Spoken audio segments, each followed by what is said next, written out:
Morning kinabuhi sa Amerika. After magka-trabaho, break time.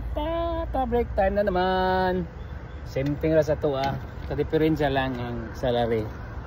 Ka-equivalent sa Pilipinas. Mga panahon na kung mag-retire, anak gyapon sa Philippines.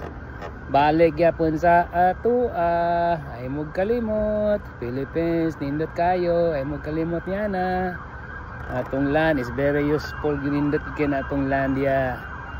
Pag walay corruption, nindot kayo.